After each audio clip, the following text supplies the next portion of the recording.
Our guest speaker this afternoon is Linda Woodward. She's the director of the Scarborough Marsh Audubon Center. The program will dive into the dynamic world of the Scarborough Marsh, looking at animals, people, and how the land has changed. It will examine how humans have used the marsh and how the Marsh Center itself came into being. The marsh is changing, and this program will look at what the marsh could look like in the future. Linda, looking forward to your presentation. Thank you. Thank you. Okay. Well, how many of you have been over to the Scarborough Marsh? Raise your hands. Excellent. Oh my gosh, there's a few people. But anyway, so those of you that have not come, I think it's doing a little, you need to come over and see us. So, but we'll talk a little bit about the marsh. How many of you are members of the Scarborough Historical Society? Excellent. So we have a pretty good group here, but there's a few of you that aren't. So I'm going to talk a little bit about history, but you know, I definitely want the Historical Society to jump in and say, Linda, you got that one wrong, okay? So I might be pointing to you.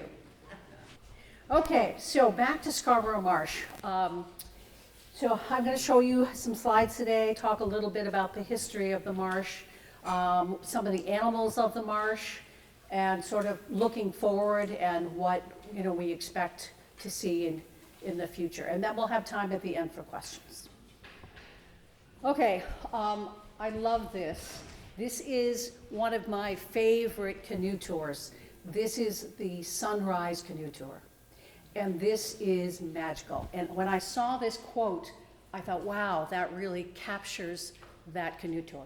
So, the tides at full, the marsh was flooded streams, glimmers, a limpid labyrinth of dreams. Each winding creek and grace enchantment lies, a rhapsody of morning stars. And when you go on a Sunrise Canoe Tour, every grass is covered with dew, and the sun reflects, and it's like a million lights. So it's beautiful. So if you've never been to a Sunrise Canoe Tour, you should. It's wonderful. Okay, so the Scarborough Marsh. Here it is, right here. Anyway, the Nature Center is actually right in there. And from the Nature Center down all the way, weaving down to here, is about 4 miles. And even though it's a couple of miles by road, you can see how much the marsh weaves back and forth. Oh, that's nice. That's better. And from here to Route 1, it's actually 2 miles, because you can see how the marsh weaves even more back and forth as it goes up towards Route 1. And then it actually straightens out as it goes down towards the mouth of the river. So this is the Dunstan River right here. And if you look on Google, it says it's the Nonsuch, but don't believe it. They don't know. There's other rivers that come down in, and then they all come in here, and this is the Scarborough River. It empties into the ocean here. So the marsh is 3,100 acres. It's the largest salt marsh in Maine. And home of the Scarborough Marsh Audubon Center. We are celebrating our 53rd year this year. And no, I haven't been there the whole time, but I have been there for 35 of those years. And we're going to talk a little bit more about how the marsh came to be part of the state system and Maine Audubon. So a little bit about salt marshes. The saltwater marsh, the tides go in and out twice a day. As you can see, this is high tide, and the mud and the bottom of the grasses are all covered. And this is low tide. Quite a difference, isn't there? You can see the huge difference. The mud is exposed, and many animals come down to eat. The other animals that live in the mud and it channels the fish into a much narrow area. And so the birds come down and they school the fish so that they can get the fish much easier. So you really need to come down. Everyone goes, oh, I don't want to come at low tide. It's the best time to come down because that's when you see the most animals.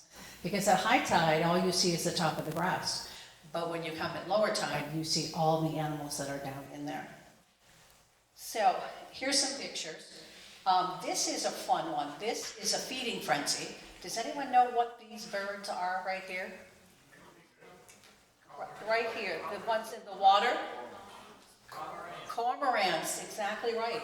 So the cormorants are in the river, and the egrets are on the edge, and they school the fish in between them. And they work all the way down the river after the fish. So it's quite something to see the egrets and the cormorants working together to move these fish so that they can both get them. And over here, you see, here's that cormorant we just talked about. And they use the mud at lower tide to dry their wings. Has anyone ever seen them out like this? Yeah. So they don't have oil glands, or very rudimentary oil glands. So they have to dry their wings or they would sink. And somebody actually brought me a cormorant in a box that was rolling in the surf at Pine Point. It had waited too long and it couldn't get itself out of the water. So I brought it home and dried it out overnight and let it go the next day. But I brought him a bowl of fish to eat. And he was looking at the fish in the water going, I should eat those. But he couldn't figure out how to eat them out of the water. So I shoved one in his mouth and then he was like, oh, I get it. He ate the whole bowl. Well, you should see my cat's expression when he came into the bathroom and saw that. So they use it. This is a semi-palmated plover, a relative of the killdeer that a lot of you have probably seen around. They have the two bars, and also a relative of the piping plover, which you're in Scarborough, so you have to know what that is, right? And this is a migrant, but they definitely come down in and use the marsh. This is a yellow legs because it has bright yellow legs.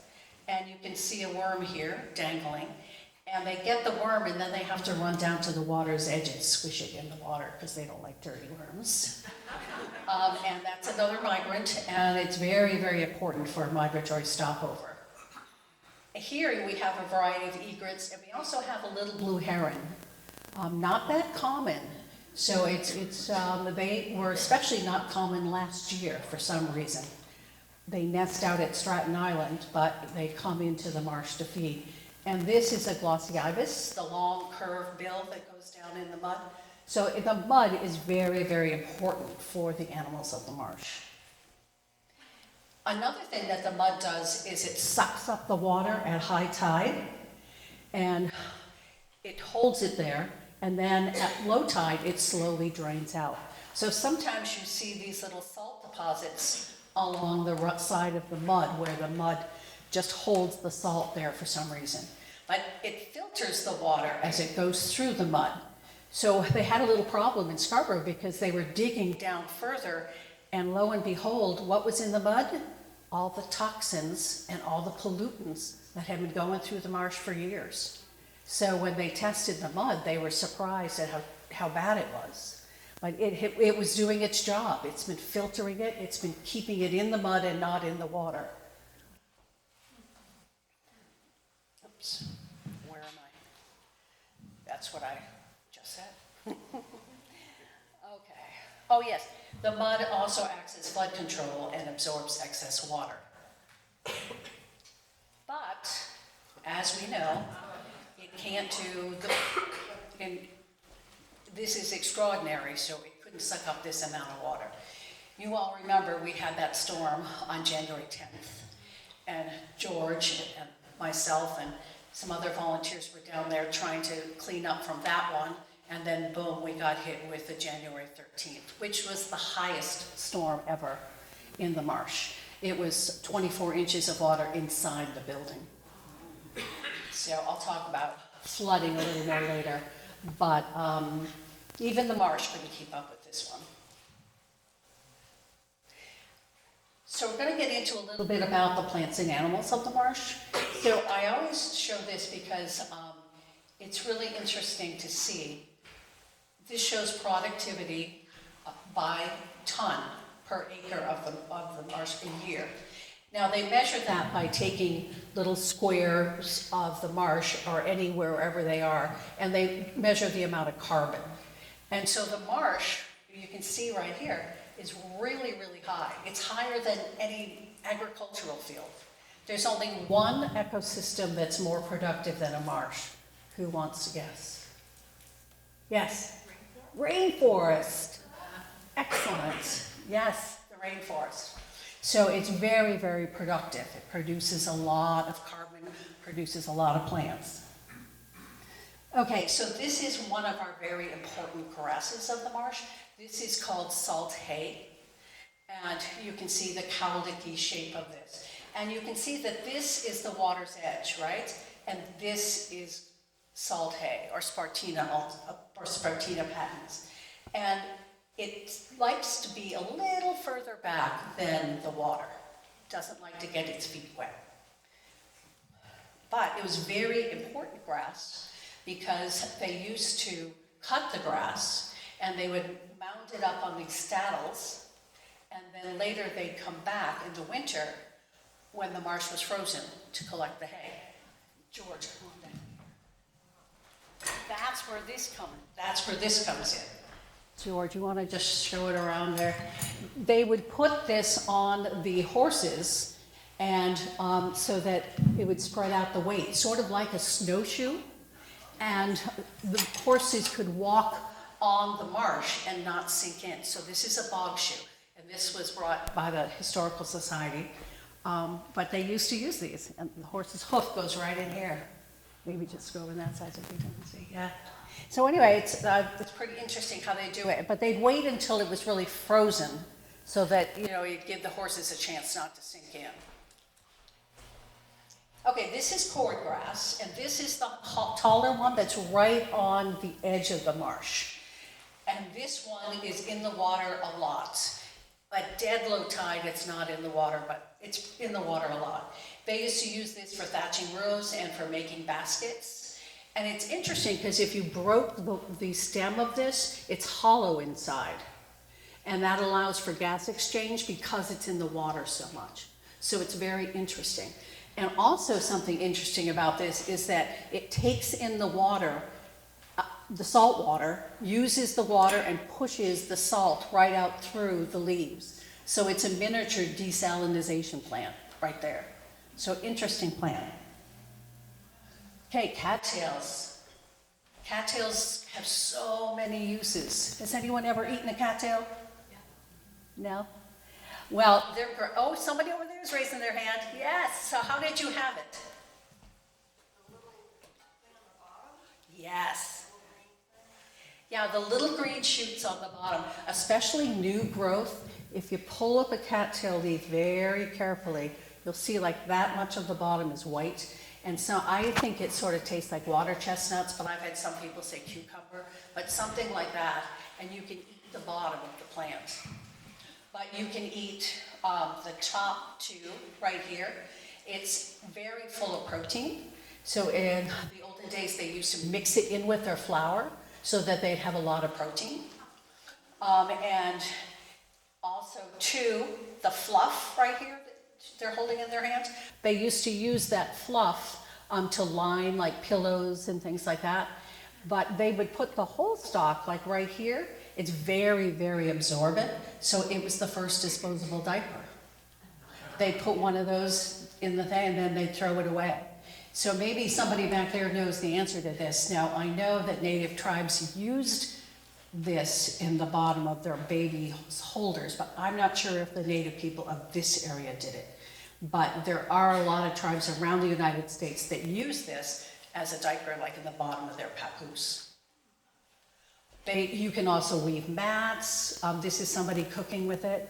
You put a little garlic with it, but of course, I sort of feel you put garlic with anything and it tastes good. And you can cook it. Some people use it for a torch. It was also used for life jackets, to put inside life jackets to keep you buoyant. So a lot of uses. Oh, and over here a basket. So a lot of different things you can use with cattails. This does like fresher water. So it only is seen in the pockets around the marsh where there's sort of a little fresher water. A very versatile plant. You can see all the different parts of it. Oh. Okay, this is a quiz. You ready for your quiz? What group of plants produces more oxygen than any other group of plant? I shout it out, I can't hear. Marsh grass. Grass? Good. Ah, you saw the slide. No, I didn't. Algae, that's right. Algae produces more oxygen than any other group of plants. So if it wasn't for algae, you and I wouldn't be here. And we do have lots of algae in the marsh. So if you look at the little pools of water that we call pans in the marsh, it's covered with this green. And that is so rich in producing oxygen. Also, 2 small macroinvertebrates live in there, and they are, the fish feed on them, so it goes on up the food chain. So the algae is very important, not only for producing oxygen, but for being a little habitat for animals. So it's very, very important. Okay, so we're getting to our birds here. And this is sort of our mascot of the marsh. I should have put a thing over it to ask you, but I think a lot of people knew that this was a snowy egret. Oh, some people have my thing over here. I have some cards. I see people looking, checking it out. So, interesting, this snowy egret has yellow feet. We call it the bird with the golden slippers, and it has a black bill. And how many of you have seen a snowy egret? Okay, almost everybody here. But if I'm using this as a bottom, is this feet, it's probably like this big. So it's not huge, but it does love to eat the fish of the marsh. And this is its cousin. This is the great egret. So we're talking, how many of you have seen a great blue heron? A lot of people, right? So this is almost as big as a great blue heron. It's a huge bird. And the way, though, sometimes when they're flying, though, it's sort of hard. Which one is that? This one has a yellow bill and black feet. And the snowy egret has a yellow feet and a black bill. So it's pretty easy to tell the difference. But you see these beautiful feathers here? Well, it almost made it extinct. And this is snowy egret. Does anyone know why? Ladies' hats, exactly. So they would kill the birds to get these feathers and then put them in the hats. So that is illegal. Migratory Bird Act, 1914, makes it illegal to possess a bird's feather. You pick up a seagull feather on the beach, you're breaking the law. How many of you knew that? Huh? Probably not too many. But it is true, and that is all because of enforcement. They don't know whether you picked the feather off the beach or whether you killed the bird to get it. So that's why that law is in effect. Okay, so this is, you shout them out, okay, as we go along. What is this? Hopes for feedbacking or something here. Great blue heron. Glossy ibis. Anybody? This is a willet. And the willet is the only sandpiper that nests in the marsh. All the other sandpipers migrate through. Okay, so that is the willet, and you see the black and white stripes. And what it does is it will hover over a predator that's trying to get its young, and it'll splash those black and whites, and it screams, "We will it, we will it, we will it." That's why it's called a willet. And it's very striking. But it's interesting because it'll land, and then it pulls its wings in, and it totally disappears. It's totally camouflaged. So it's a really interesting adaptation, but the only sandpiper that nests in the marsh. Okay, so we have some terns. Have anyone seen the terns around the marsh? We're going to talk a little bit more about them later. Now these are our sparrows. But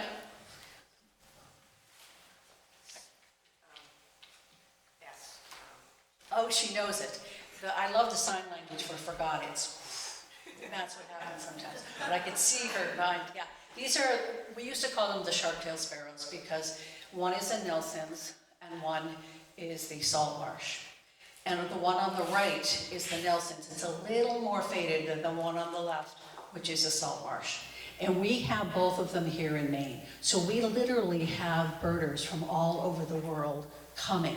And they walk through the door of the nature center and they go, okay, I've got an hour, I've got to get the sparrows. And one woman said, I'll give you $100 if you get me one of those sparrows. It's like, well, that's a good way to raise money, you know, for the stuff. But it's interesting because what it was, they were one bird and then they split them into two. But especially the salt marsh on the left likes to stay really low in the grass. The Nelson's comes up a little higher. What do you think about climate change and the salt marsh sparrow? It's really hard. They're very, very concerned about this bird because the marsh is flooding more often and it makes its nest right on the grass. So this is definitely, if it's threatened right now, it's listed as threatened because they're really concerned of what will happen to it. Now that's our friend again, the cormorant. And you notice it's trying to come in for a landing. They are very, very heavy because they want to dive deeply, so they're not the most graceful taking off and landing. How about these? Mallards, yeah. I put this one in because of the time of year it is now. They're around year-round, but the marsh is actually very frozen right now. The nature center usually is the dividing line. Below the nature center freezes and above it, it doesn't. But actually it's crept around the corner right now. We're frozen a little further than we usually are at this time of year. But we do see the mallards year-round, and they nest in the marsh. The marsh, as I said before, is really, really important as a migratory stopover. And all of the birds pictured here are migratory birds that are stopping over. It's sort of, I tell the kids, it's like a Motel 6 and a McDonald's rolled into one. You know, they stop, they rest, they fatten up. I used to say Howard Johnson's, but I was told that dated me.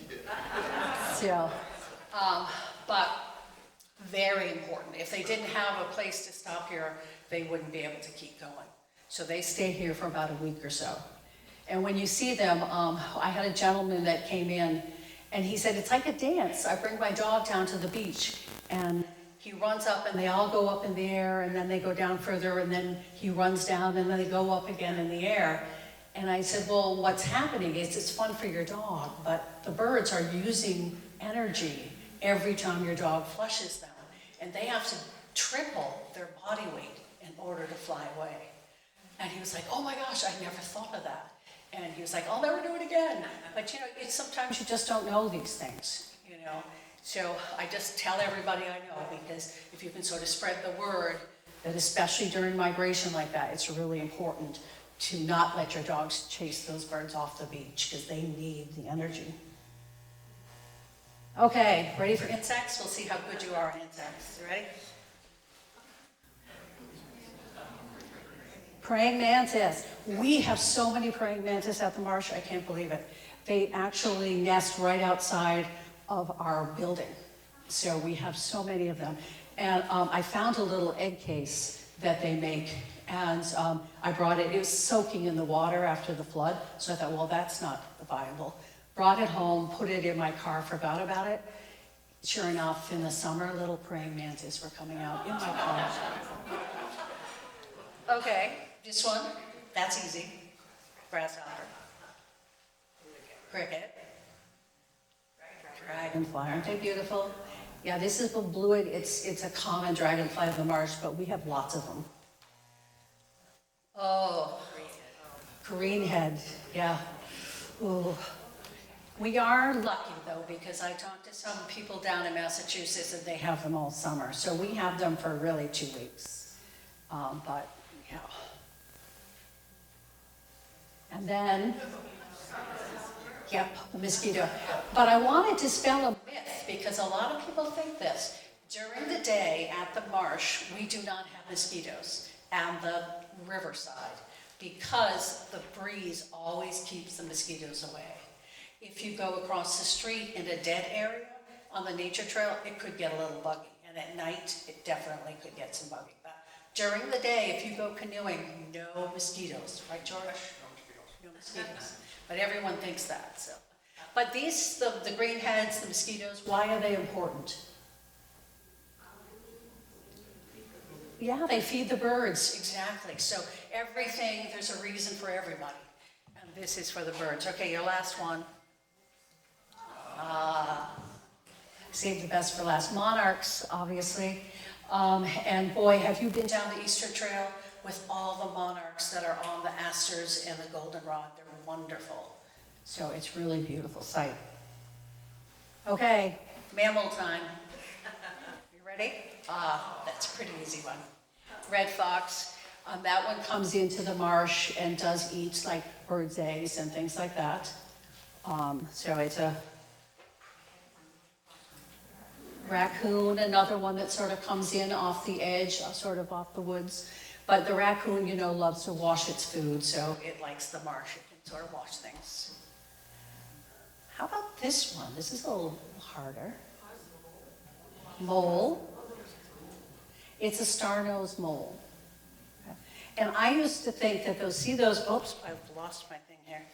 These big, huge paws right there. I used to think those were really good for digging and that was its sole purpose, but it's not. They swim. I saw one, I scared one and it jumped in the water and it used those like flippers. I've never seen that before. So that's a mole. Muskrat, excellent. This is a smart group. That's a muskrat, and we do have muskrats closer to Route 1 because they do like the fresher water. But we did have a baby, actually. It was sad because it sort of got swept down with the tide. So it came up by the nature center. But I guess years ago, they used to trap them quite a bit up by Route 1. There's so many of them.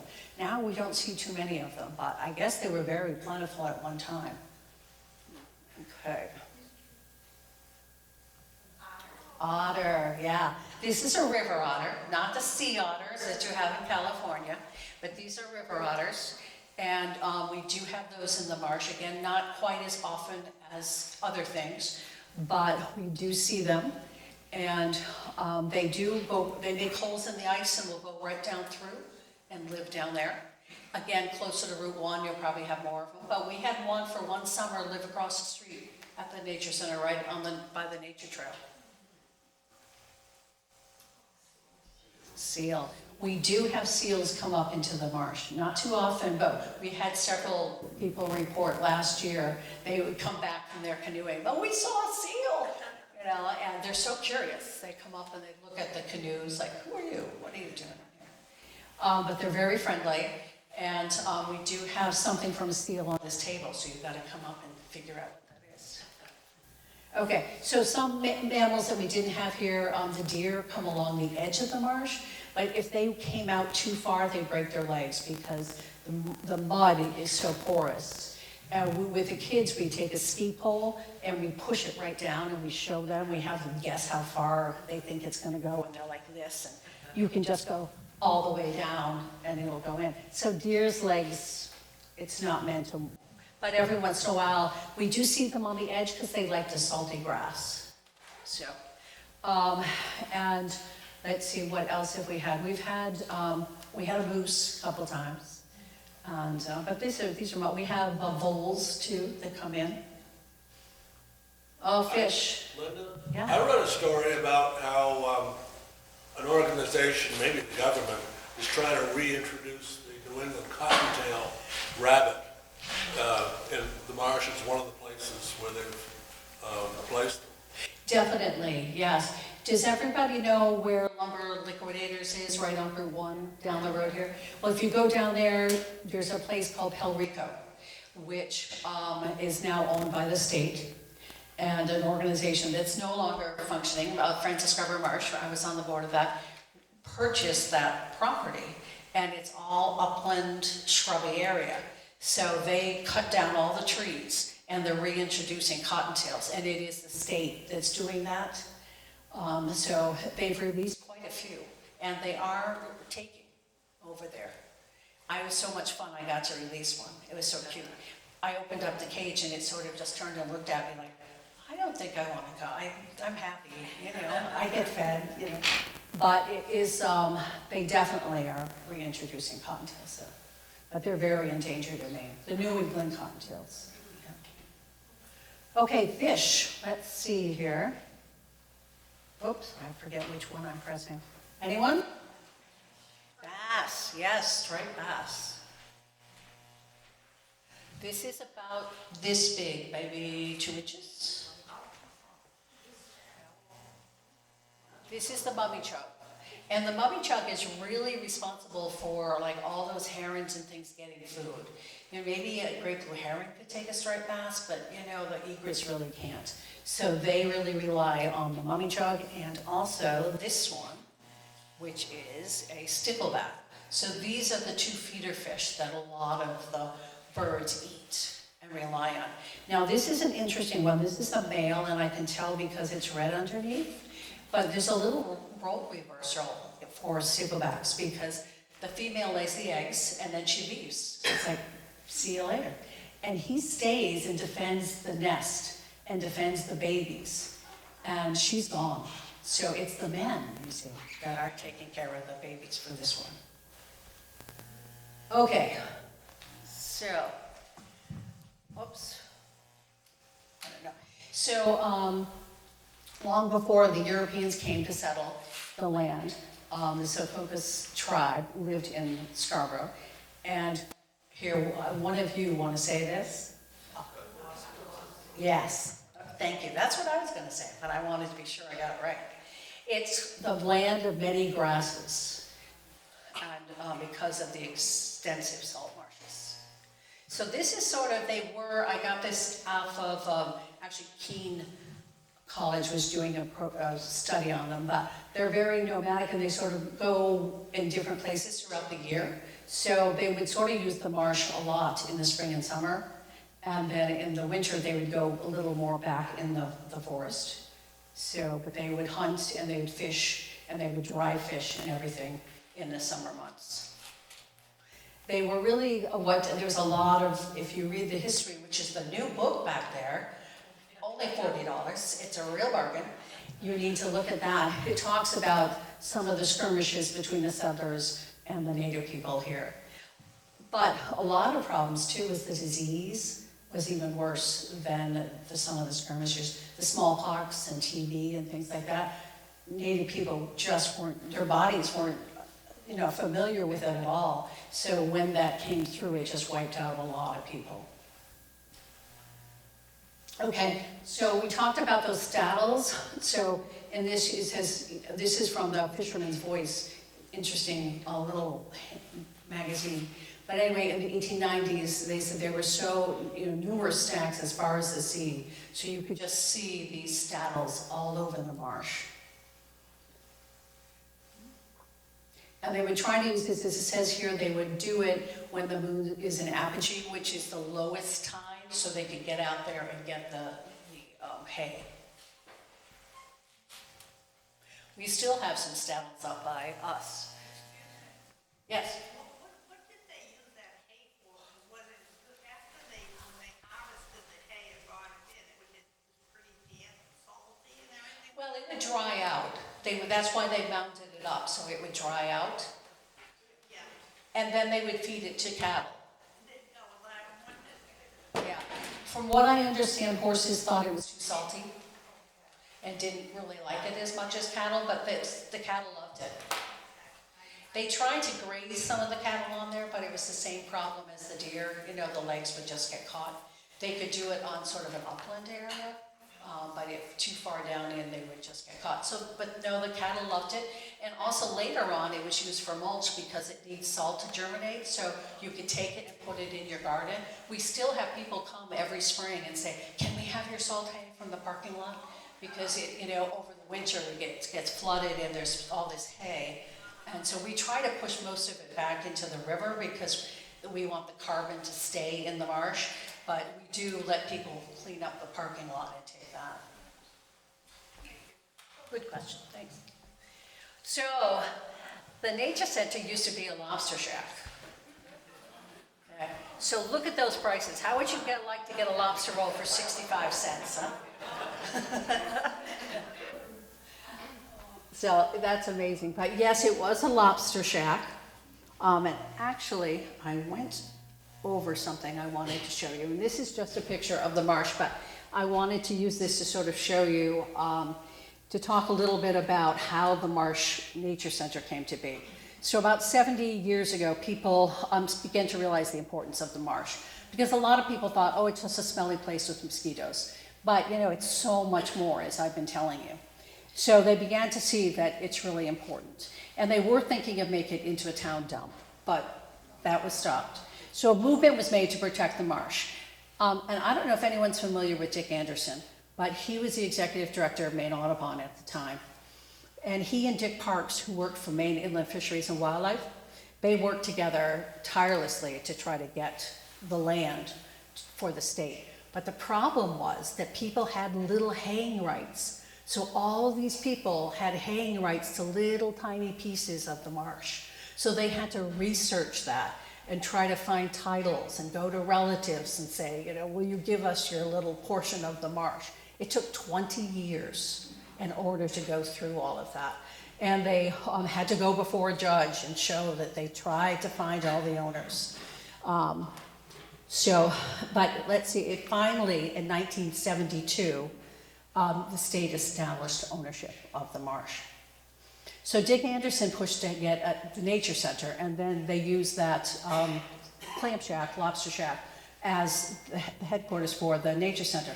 So Dick went to the board of Maine Audubon and said, we'd like to do this, we'd like to help the state to do this, and you know, get the Nature Center up and going.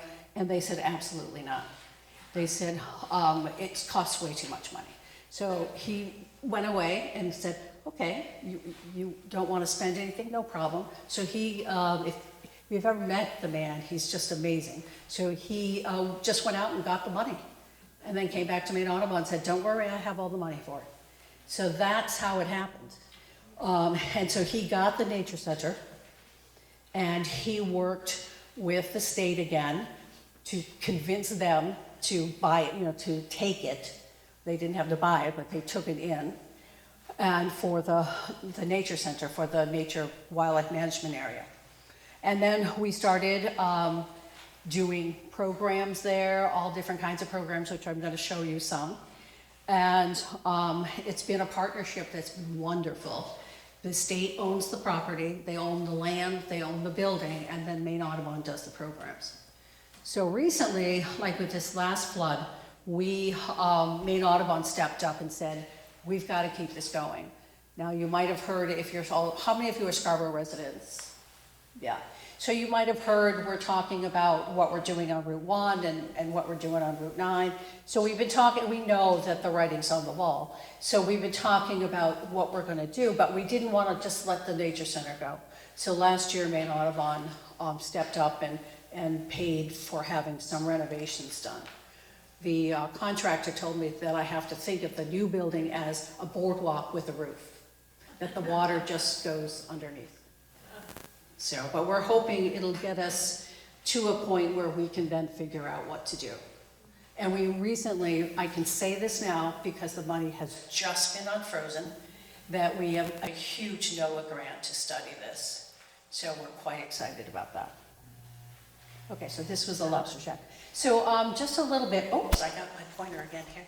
So this is an older picture of the marsh, and you can see right here, there's a huge parking lot, and there's actually some land behind the building. So the river right here was taking more and more and more every year of the river. So they actually built a cut through. So further out, the Army Corps of Engineers, so that relieve the pressure right here.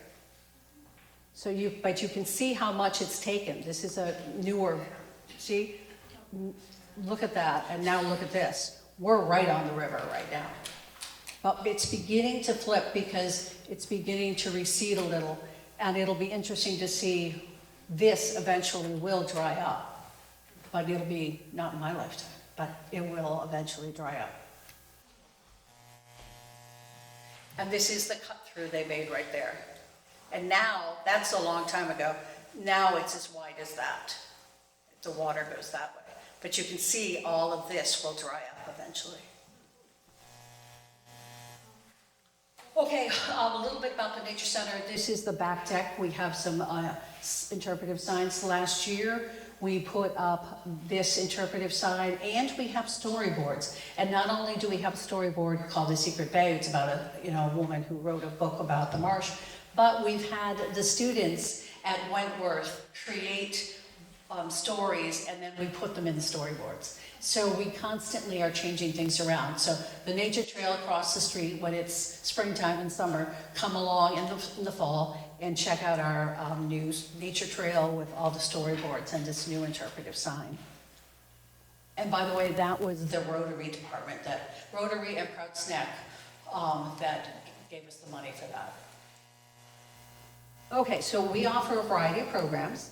This is how we have full moon and sunset canoe tours. Has anyone been on one of our canoe tours? Oh, great. So you have to come. The full moons are so wonderful. And it's just spectacular. A lot of times the full moons are sunset and full moons because you get both. We do bird walks every Wednesday morning. Those are free. And we start mid-May and we go through about the middle of September. We have a lot of kids programs. We do school programs in May and in June, and then we do camps and groups and whoever wants to come. We have scientific research that goes on in the marsh. This is a group of people. We're doing an insect survey. So we go out and we net the insects and then categorize them. Here's our family canoe tour. We do it every day at 10 o'clock when we open. This is actually salt marsh sparrow research, and we helped with that this summer too. We do, like I said, we have a lot of little kids programs. We do a story hour. We do all kinds of things. And we have some special days. We have Snowy Egret Day. We have the opening weekend. We have a lot of things going on. We have cornhole. Now notice, you have to notice this. You see, we have an osprey on the board over there. And the other board is a snowy egret. And not only do you have to get it in the hole, but you have to get the right fish, because you see he's holding those. We have striped bass that is eaten by osprey and mummy chugs that are eaten by snowy egrets. So you have to get the right one. Okay, and then we have our study skins. We brought one of them today, but we have those out, and the kids of all ages love to see those and touch those. But you don't have to be in a group to enjoy the marsh. This is Pete, and he used to work for us, and he just, loved to just spend time out there on the marsh. You can go kayaking by yourself. You can bring your own boats.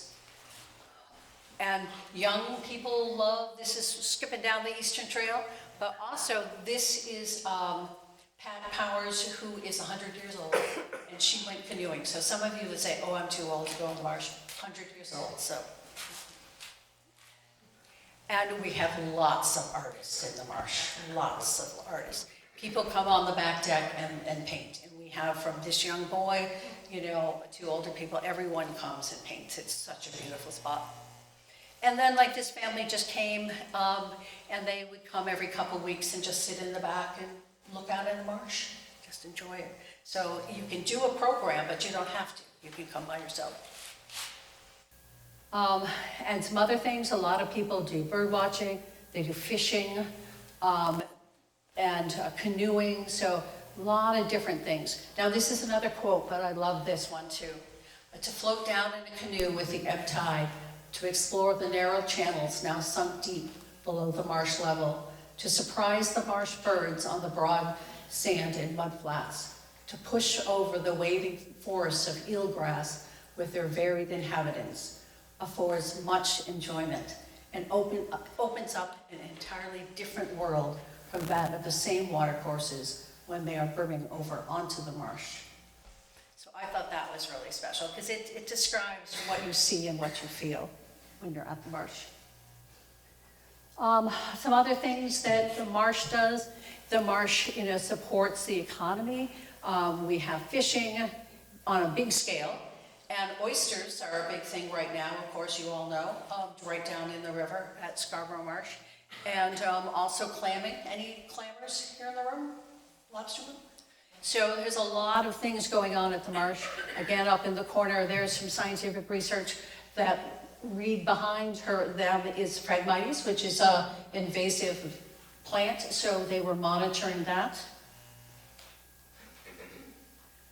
Stratton Island, anyone know about Stratton Island? Somebody over there raise their hand. Stratton Island is right off the coast. It's technically owned by Saco, but it's pretty much, you go out of Scarborough and it's right out there. It's about a mile or so from that. So we have some very special terns that are endangered out there. This is the roseate tern, and you can tell it's the roseate tern because it has a black bill. And then we have the least tern.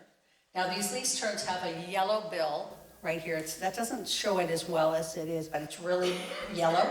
And that will fly all the way up to the nature center to get fish. We're shocked that it comes that far because they nest on Stratton Island, a mile off the coast, but they come all the way up to the salt marsh. And the Arctic terns, they are the #1 bird as far as a migrator. They'll go pole to pole. But some of them stop here and they feed their fish. You can see them feeding, they feed the whole fish to their young. So Stratton Island really is great because there's no predators, there's people out there, researchers helping the birds. But if we didn't have Scarborough Marsh, they couldn't use that. It's all because of the rich waters of Scarborough Marsh. Okay, people ask me, is the marsh asleep? Well, no, it's not. So I was just down at the marsh a little while ago and I saw these. Anyone know who makes a straight line through the marsh? Fox and deer, but this is fox.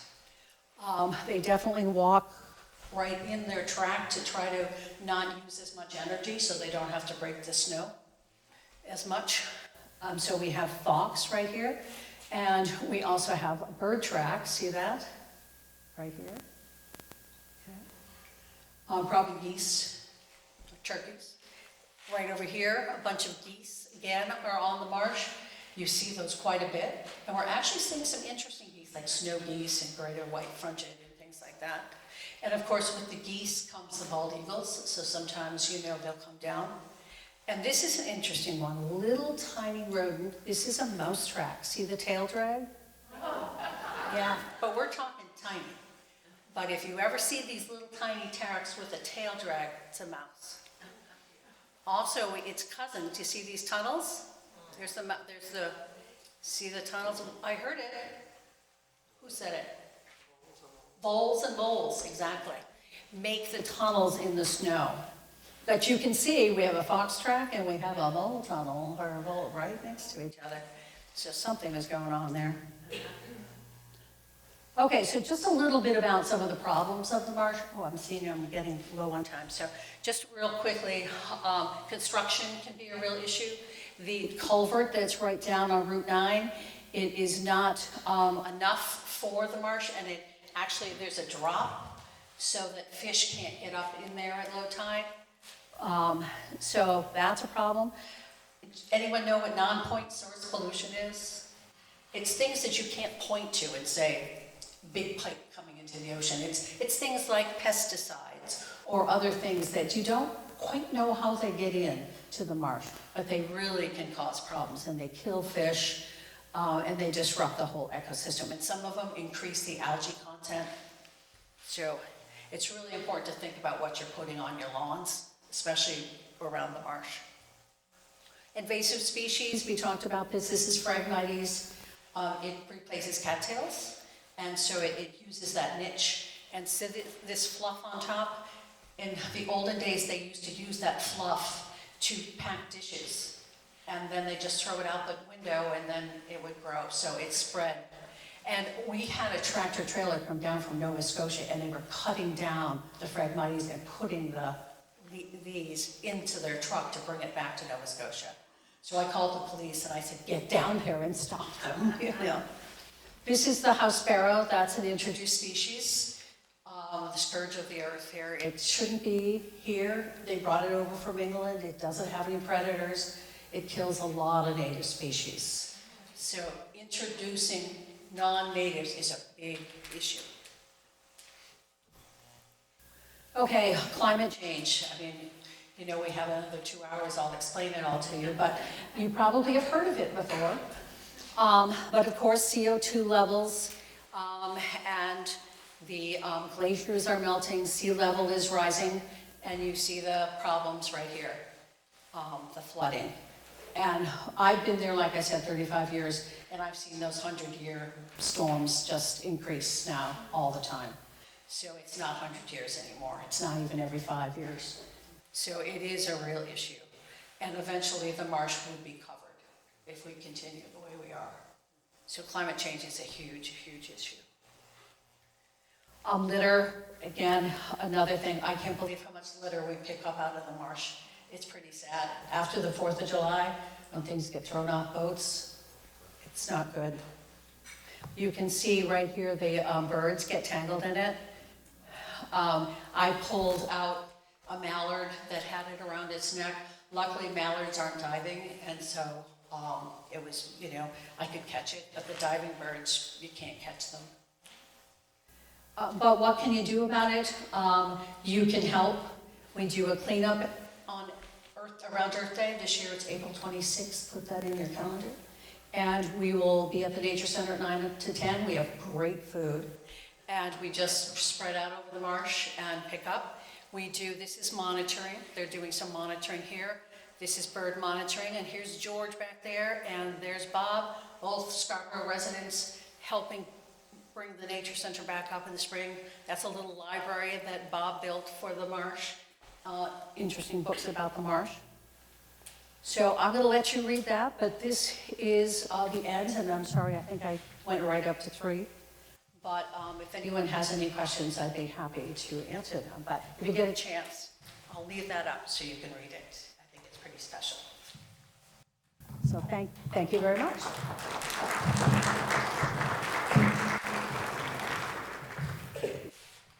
How do you interface with the Eastern Trail organization? We're all very friendly. It's really great. I haven't worked with the new executive director as much. I know that there is a new one, and we just haven't crossed paths that much, and I'm hoping to reach out to her soon.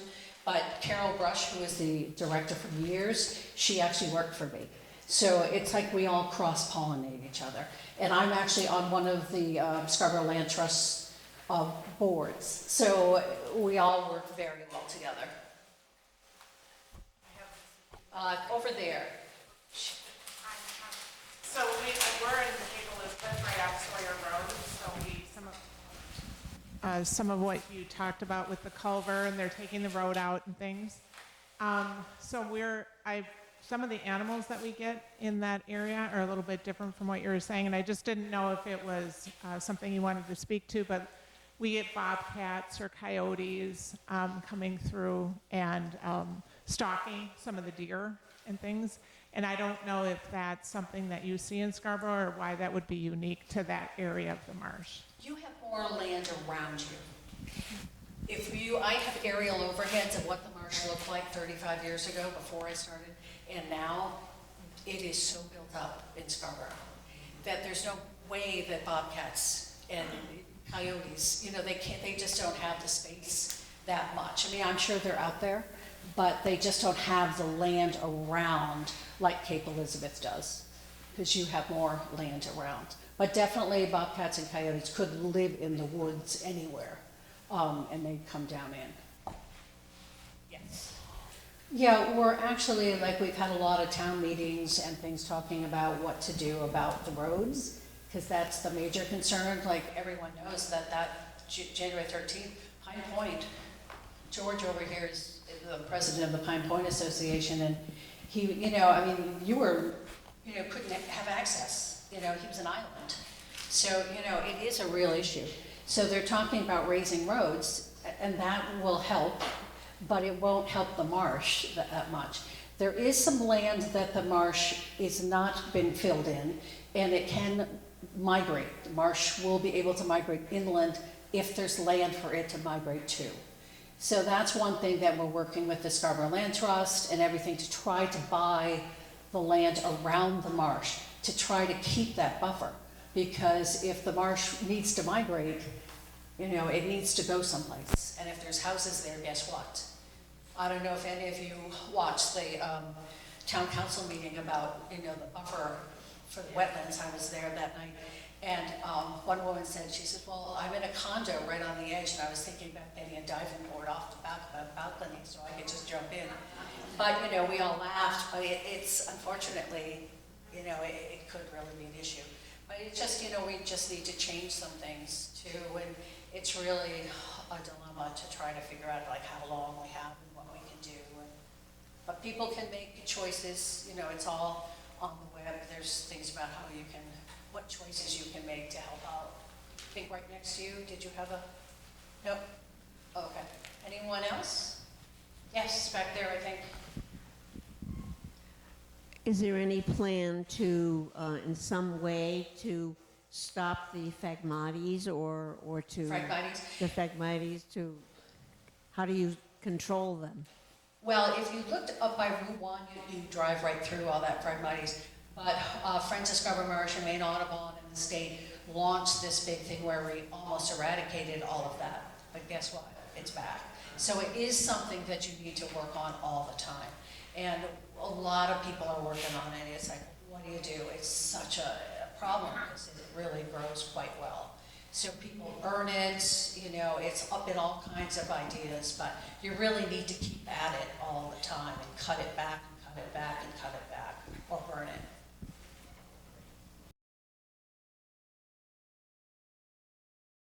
Mentioned something about oysters and farming oysters, and I want to know about that. If people are farming oysters in the marsh, and about digging oysters, I never heard that I didn't know that they did that. They in dig the clams.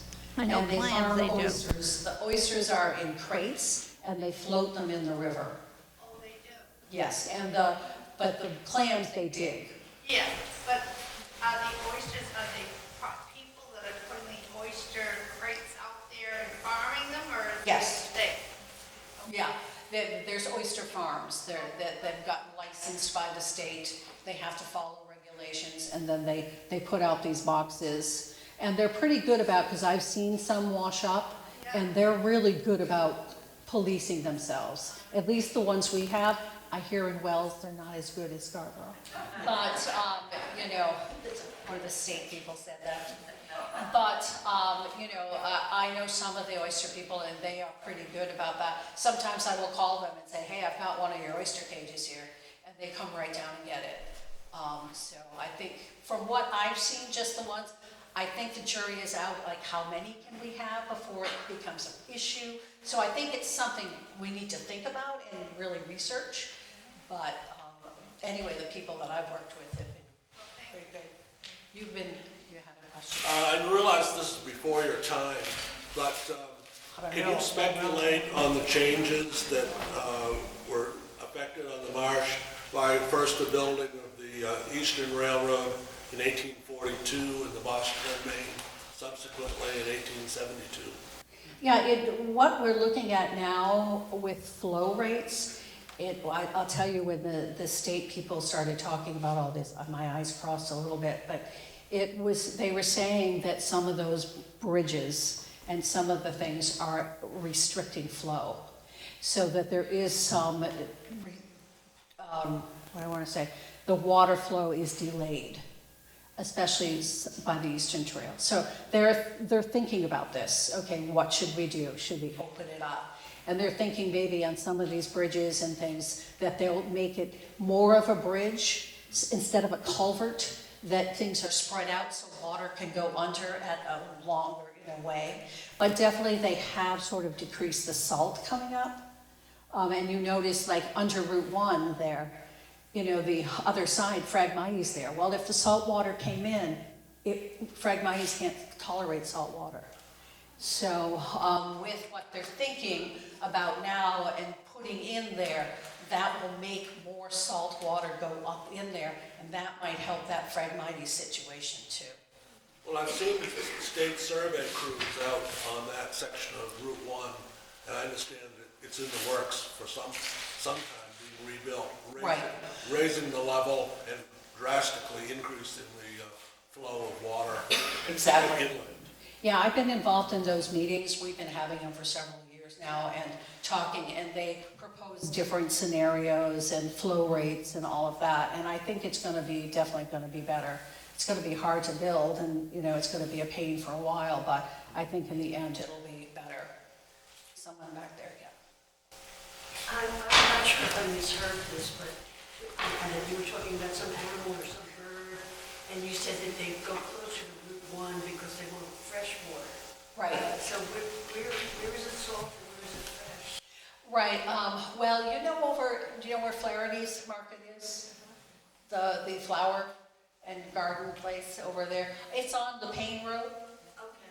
when the Payne Road crosses. That is pretty much fresher water up in there. There is some salt, but that's really a lot of fresh water up in there. And again, it's because of some of that flow restriction that goes under Route 1. So it's definitely fresher there. So that is fresh. You look at the animals and the plants and you can see that it is. The fact that there's so much Phragmites up by Route 1 tells you it has to be much light in salt than down by where we are. So, but it's sort of a gradient too. Even if those restrictions weren't there, it sort of does get more and more fresh. But it's sort of like the salt comes in, the salt water comes in, but then at low tide, the fresh water goes out with the salt water. And it's still all marsh. It's all marsh, yes. And there's freshwater marshes too. So like in Portland, the Four River Sanctuary, it's actually, you can have this nice saltwater marsh and then you keep going up, up, up, and it's a freshwater marsh, so, yeah. Yes? There was an aerial picture that you showed of the marsh. You can see where the Audubon Society is.